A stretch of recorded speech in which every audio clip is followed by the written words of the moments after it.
Hello and welcome to this Christmassy, excuse me, Christmassy tutorial. Um, Following from, I think it was a video 4 where we've got mining working to an extent. So in this video, I'm just going to show you some quick bug fixes, such as when that happens, which is terrible. So what happened there was I clicked, and for some reason, like trying to mine, and then it crashes the program. And the error in the console, just in case you can't see it, says none type object is not subscriptable, meaning there's no block there. And so then it tries to grab hold of the vertices of that block and mine and do other things, but it doesn't exist.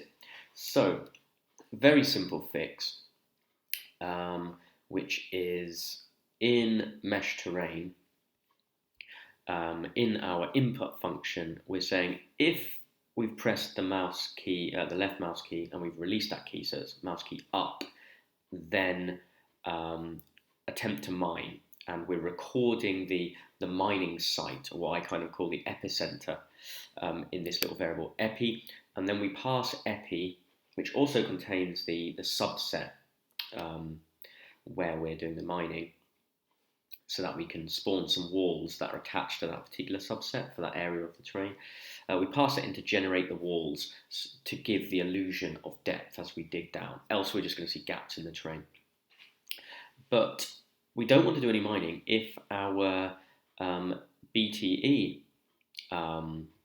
object entity, which is the highlighting tool, which we're mining with, which is in the mining system module, the different module. If that's invisible, then we shouldn't do any mining because we've not selected any of the terrain. So that will take out some of the errors.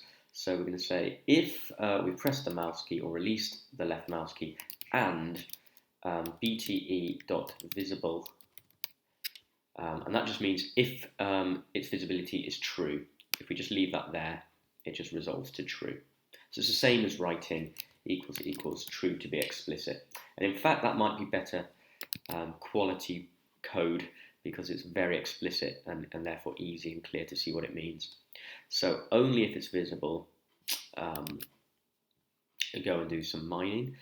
What we also want to do is what? I've got my prepare code.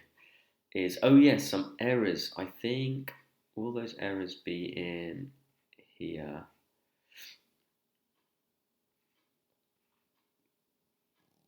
No, what I'm looking for is, yeah, in the mining system itself. Yeah, this business with raising the BTE's Y position by 0.5 so it aligns properly with the terrain. That affects our mine function. So I'm in the mining system module, if I forgot to mention. So in the mine function, at the very end, we return the BT position, but we just readjust it to the terrain by 0.5. But of course, up here, where we're recording a gap in the terrain and wiping the VD entry, we're not doing it at the correct position, or we're risking not doing it at the right position. So what we just want to add into here is minus 0.5, and down here, minus 0.5. So that's that sorted.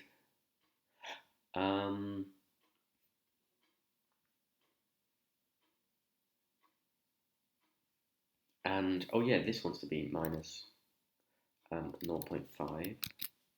There we go. Let's just see what we've got remaining. So we do have some bugs remaining,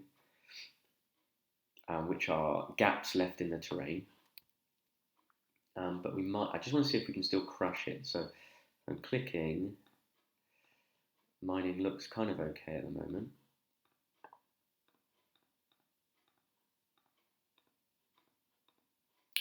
Okay, that's pretty good. So now, what if I look up into the sky and click? It's not crashing the program this time. Good. That's because there's no visibility for our highlighting our cube, our BTE cube. What if I click fast on the ground? Aha, then we've got one. So line 30 in that mine function. Let's go and have a look at line 30. Where am I? Yep, line 30. So here, for I in range WV, so that means that WV has not returned anything. Or sorry, the vertex dictionary hasn't got anything at that key's position, which it should do. So something's happening. Maybe the BTE entity tool hasn't had time to like locate a terrain block or something like this. Anyway, what we just need to introduce in here is a little check. Have we got a block highlighted? Highlighted. If not, return. So if WV is none, then return. And that should stop that bug happening. So let's go back to the main module. Sorry, I've saved that to make the change. And then go back to the main module and run. And let's have a look.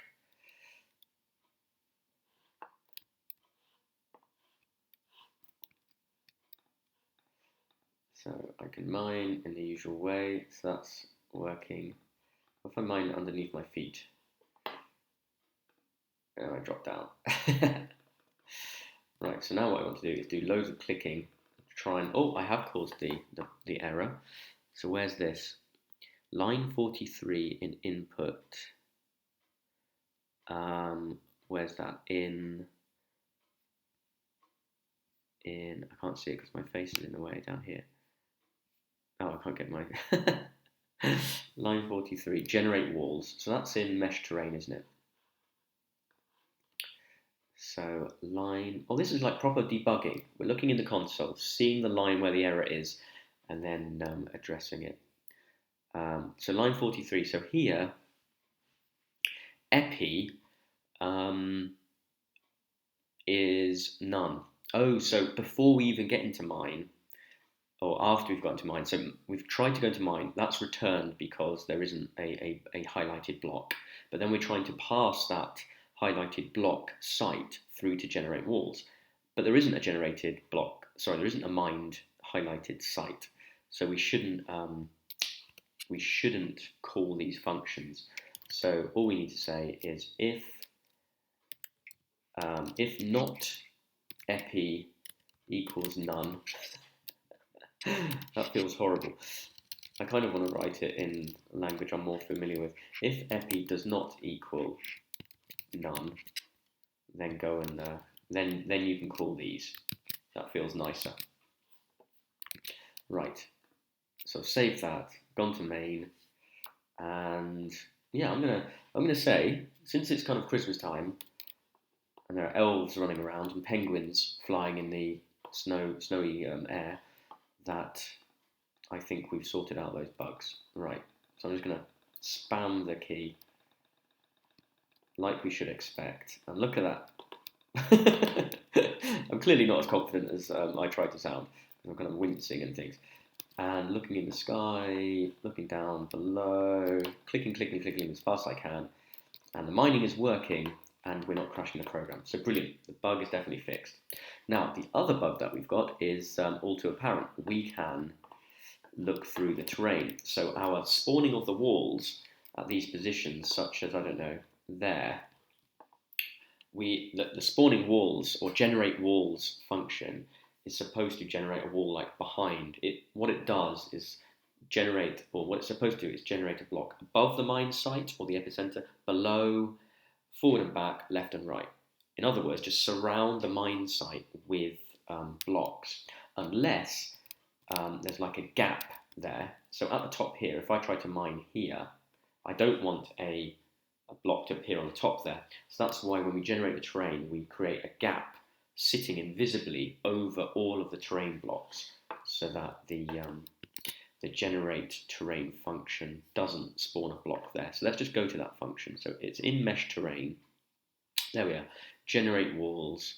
So yeah, it says, so it iterates over all the 6 positions. So above the mine site, below, forward, back, left and right.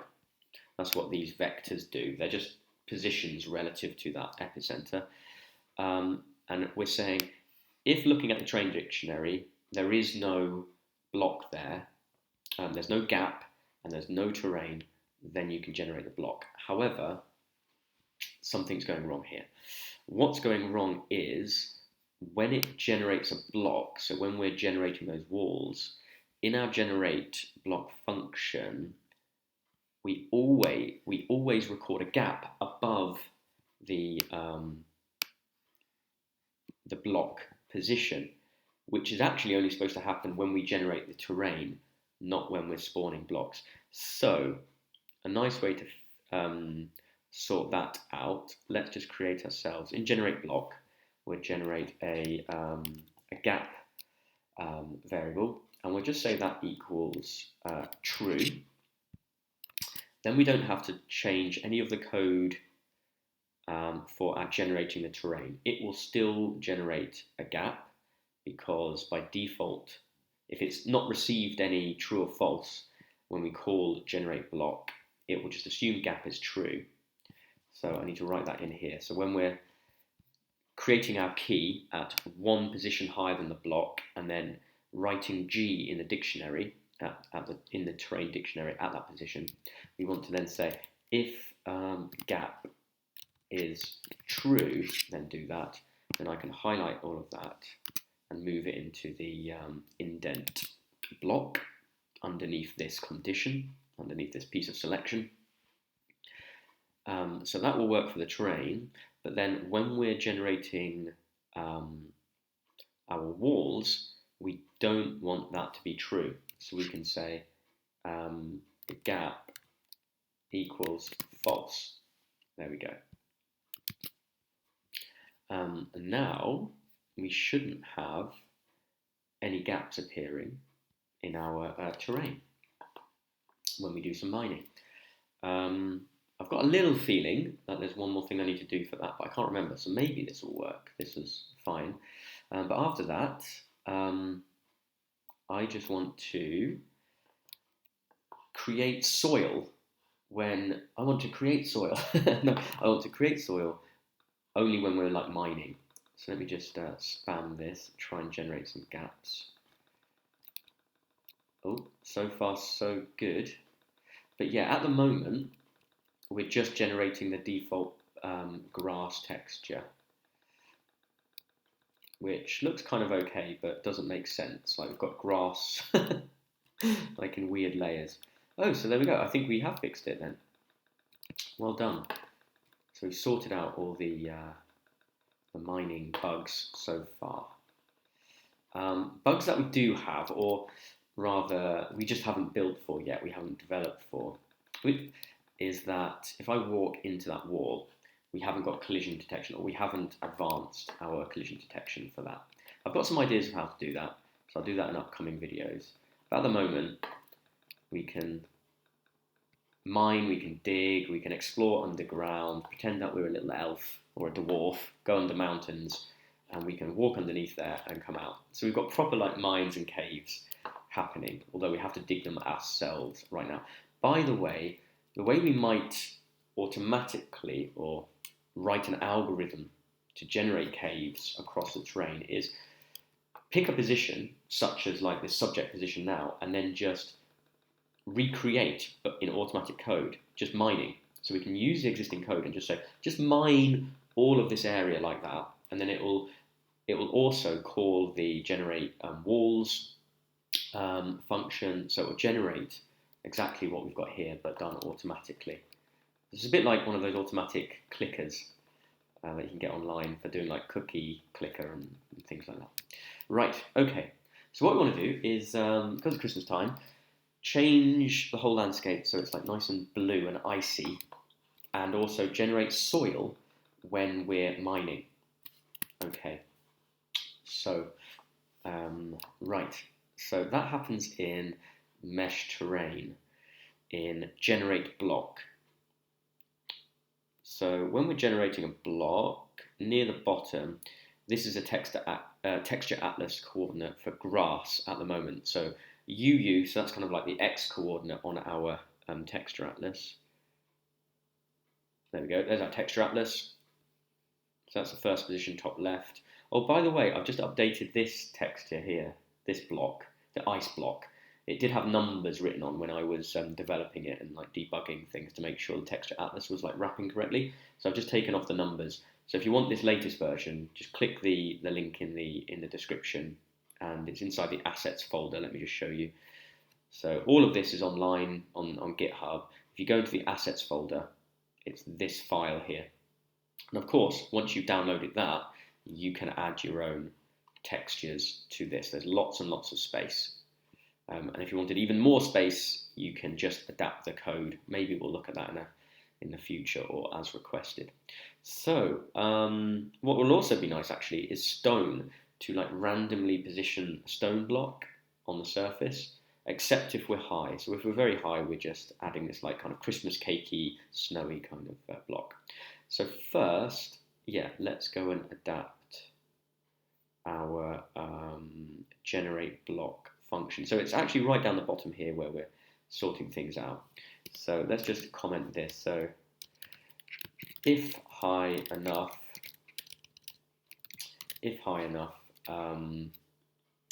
cap with snow blocks, big smiley face because that's Christmassy. So this is grass, I've already commented that. What we kind of want to say is if block type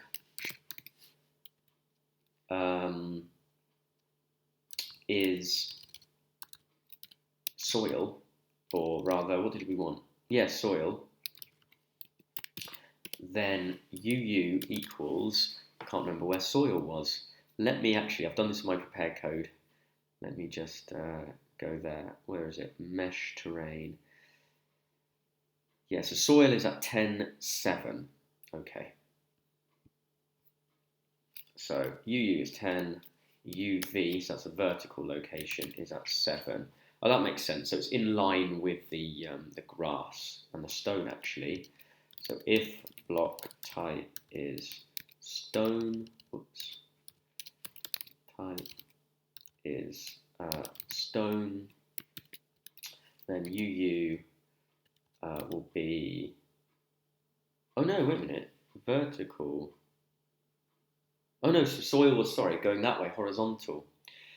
So it's two away. Oh yeah, because we had ice in between. So stone was lower down, wasn't it?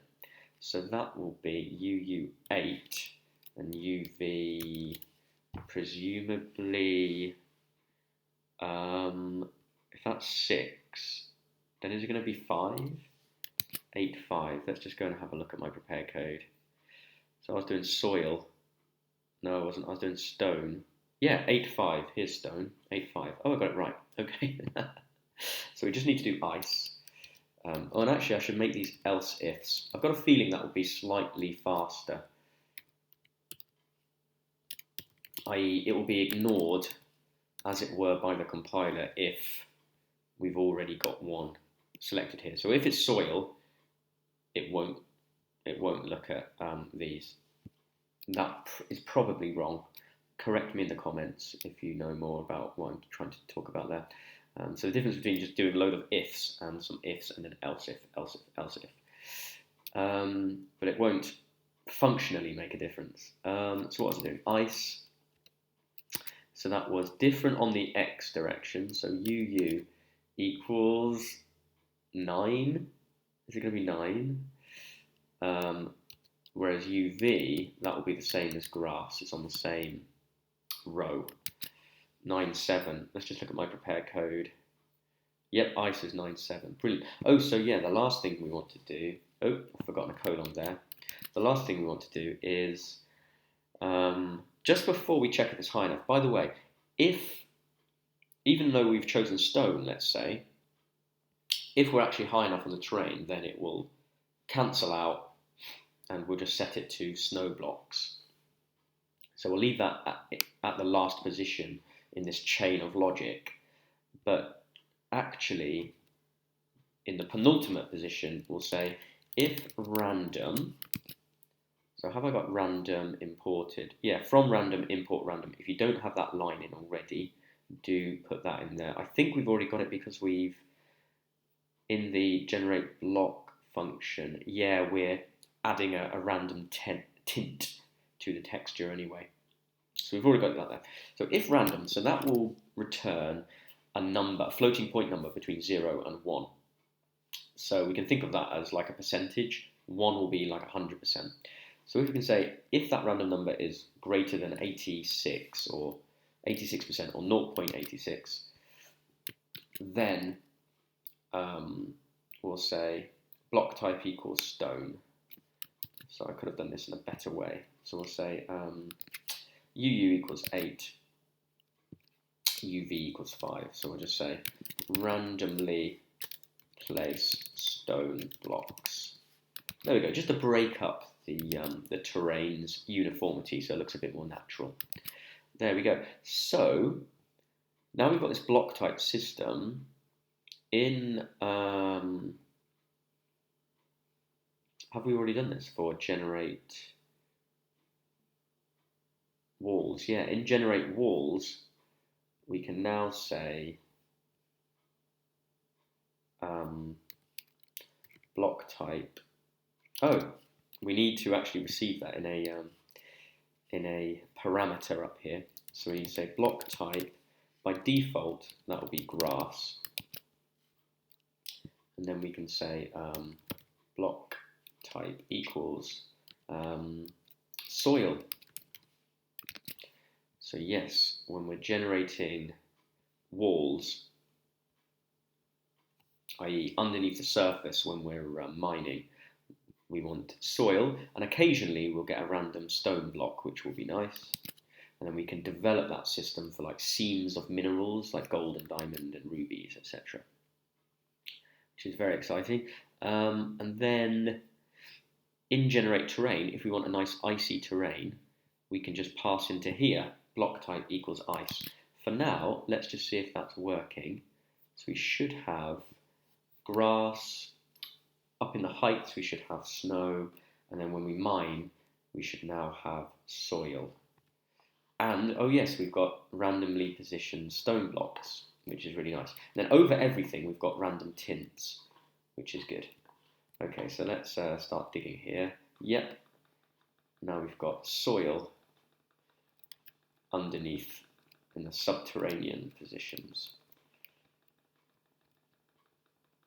That's fantastic. Brilliant. Yeah. Okay, so let's just make everything nice and icy, just to further demonstrate how to like control your selection of textures across the landscape, and also to make it Christmassy. Merry Christmas again. So here we go. So I'm in mesh terrain and I'm in generate the terrain. So this time, because I'm not passing in any block type or text type, it's just going to default to grass because that's what we set up. So block type equals ice. And in the future, it'd be good to, when we're recording, instead of recording a T on the terrain dictionary, we will probably there record what block type we've got, which will be useful in mining. Oh, so here we are. We're in a nice Christmassy atmosphere. Lovely. Yes. Oh, that's brilliant. That feels nice and Christmassy. Okay, so I'm going to try and record some more videos soon. I'm not quite on my Christmas holidays yet, but I might have some more time then. What would be great is to get some mobs in, and I really want to try and make some weather, so some snow. Oh yeah, building. Building should be very easy now. Mining's a lot more difficult in terms of a system than building is. And then saving and loading terrain so that we can load in a giant terrain at the beginning. Yeah, so mobs and building, weather, that kind of thing. Right, thank you very much for watching. This is a much shorter video than usual, which is great. Thank you very much. Goodbye.